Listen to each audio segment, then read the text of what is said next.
एक बार एक हाथी मर कर गया यमपुरी में। तो यमराज जी ने पूछा, क्यों रे हाथी, तू सबसे भारी भरकम जीव है और 3.5 हाथ का मनुष्य तुमको नियंत्रण में रखता है, जब चाहता है जिधर चाहता है नचा देता है। हाथी ने कहा, हम आपसे क्या कहें, यहाँ के लोग बड़े, जो मृतलोक के लोग हैं ना, वो बड़े चतुर हैं, वो लोग किसी को नियंत्रण में कर लेंगे। अच्छा ठीक है, नियंत्रण में कर लेंगे तो बोलो, जिसको कहो उसको उठा ले हम। तो हाथी ने कहा कि मृतलोक से कोई आदमी ले आओ। यमराज जी ने आदेश किया, जाओ। तो हाथी के कहने पर यमराज जी के आदमी आए। संजोग से एक वकील साहब अभी कचहरी से आकर के और कोट उतार करके चौकी पर लेटे हुए थे। एक तो वकील थे, दूसरे कायस्थ थे, लेटे हुए थे वो। अब जमदूत सोचे इसी को ले चलते हैं, सोया हुआ है। और जब सोया हुआ को देखकर वो सब लेकर चले, थोड़ा उनको नींद आ गई थी। तो जब वकील साहब जगे तो देख रहे हैं कि हम धरती पर तो हैं ही नहीं, आकाश में जा रहे हैं। तो दूसरा होता तो घबरा कर गिर जाता। वो बड़े चतुर थे, चुपचाप चौकी पर लेटे रहे। भैया हमको कहाँ ले जा रहे हो? बोले जमराजपुरी। मन ही मन सोचने लगे, वकील साहब सब मर कर जाते हैं, हम कौन सा ऐसा पाप के कि जिंदे जा रहे हैं। तो वकील लोगों के पास कागज कलम होता है, पैड पड़ा हुआ था।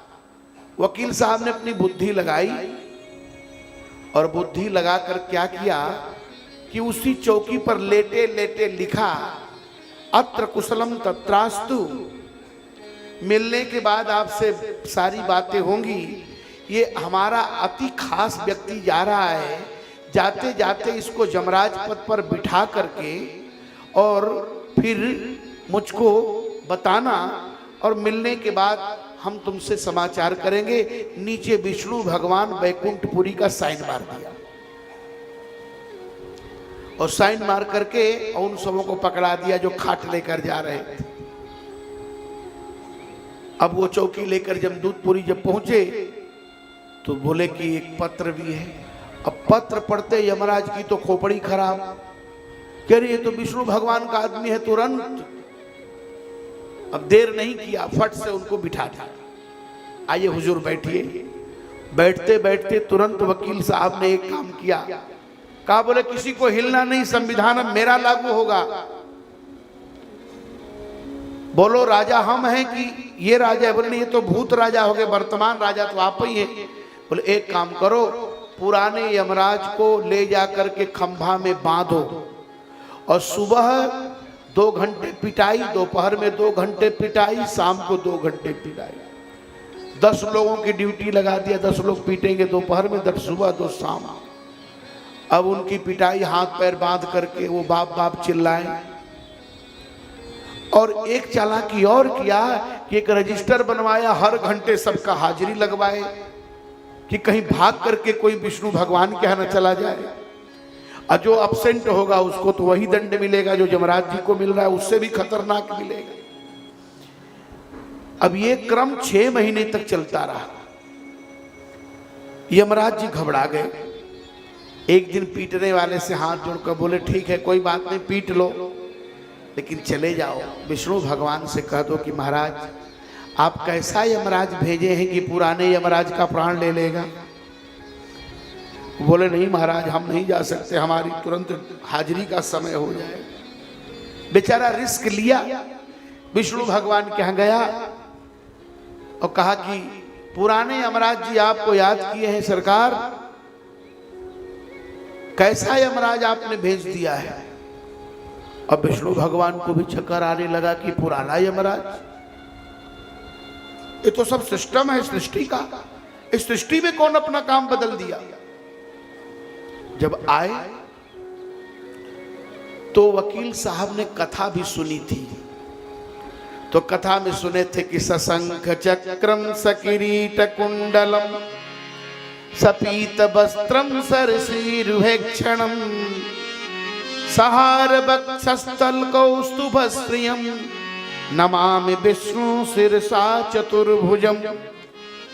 चार भुजा में शंख चक्र गदा पद्म लिए किसी को देखे आते हुए जब जमपुरी में प्रवेश किए तो सीधे यमराज की सभा में गए विष्णु भगवान।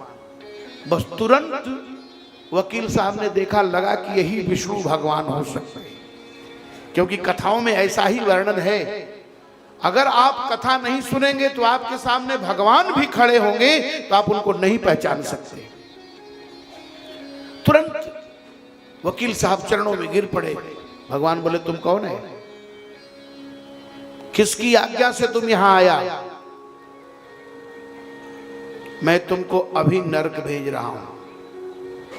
वकील साहब ने कहा, हुजूर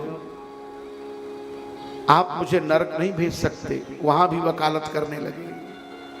क्यों? कहा, एक आपकी प्रतिज्ञा है। कौन सी प्रतिज्ञा है? कसन मुख होई जीव मोहि जब सन्मुख होई जीव मोहि जब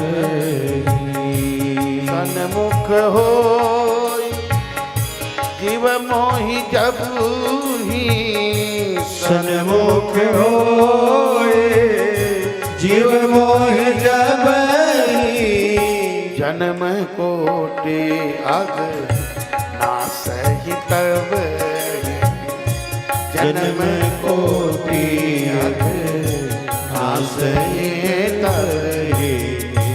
सरकार, आप कहते हैं कि जीव हमारे सामने हो तो मैं उसके हजारों नहीं करोड़ों जन्म के पाप को नष्ट कर देता हूं।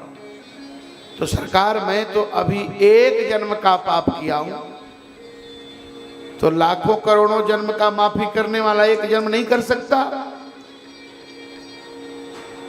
विष्णु भगवान कहे, हम तो तुमसे हार गए, धरती पर जाओ। यमराज जी बोले, नहीं नहीं, इनको धरती पर मत भेजिए, नहीं तो हमारा बड़ा अपमान होगा। वहां जाकर के तुरंत कहेगा कि यमराज को खूब पीट कर आए। तब क्या करें? का उपाय यही है कि अब इनको हमारे यहां बगल में बिठा दिया जाए और आज से इनका नाम चित्रगुप्त हो जाए। अब ये हमारे यहां लेखन का काम करें, लिखा पढ़ी, तो वो चित्रगुप्त के रूप में बहाल हो। दुनिया में मनुष्य की जो खोपड़ी है बड़ी खतरनाक है। इससे खतरनाक कोई खोपड़ी है ही नहीं। लेकिन एक बात आप याद रखिए, अगर मानव जीवन में यमराज के यहां से बचना है तो भगवान का नाम लीजिए। यमदूतों ने कहा, हम किनको ले आए? का लाने के लिए बता रहा हूं, तानान यध्वमसतो विमुखान मुकुंद। उनको ले आओ जो भगवान से विमुख है। जिह्वान भक्ति भगवत गुण नाम धेयम् चेतश्चन स्मरति तच्चरणारविन्दम् कृष्णाय नो नमत यच्छिरे कदापि तानानयध्वमत कृतवेष्टकृत्या। जिनके जीव से भगवान का नाम न निकल रहा हो, जिनके सिर भगवान के चरणों में न झुक रहे हो, जिनकी चेतना में भगवान का स्मरण न हो रहा हो, ऐसे पापियों को ले आओ। लेकिन जिनका संपर्क भगवान से है उनको भूल कर मत लाना।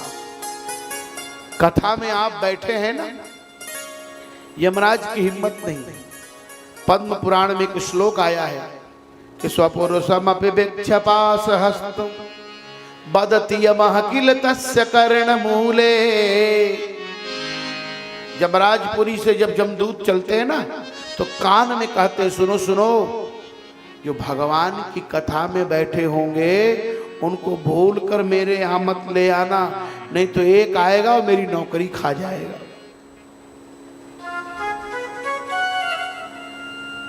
यह भगवान के नाम की महिमा नहीं है, ये भगवान के नामाभास की महिमा है। जैसे हींग खत्म हो जाए लेकिन हींग के डिब्बे में हींग की सुगंधी आती है, तो ये नाम की महिमा नहीं है, ये नाम के आभास की महिमा है। नाम की महिमा तो इससे और ऊपर है। क्या बात समझ में आई ना? नाम की महिमा इससे और ऊपर है। यह इतिहास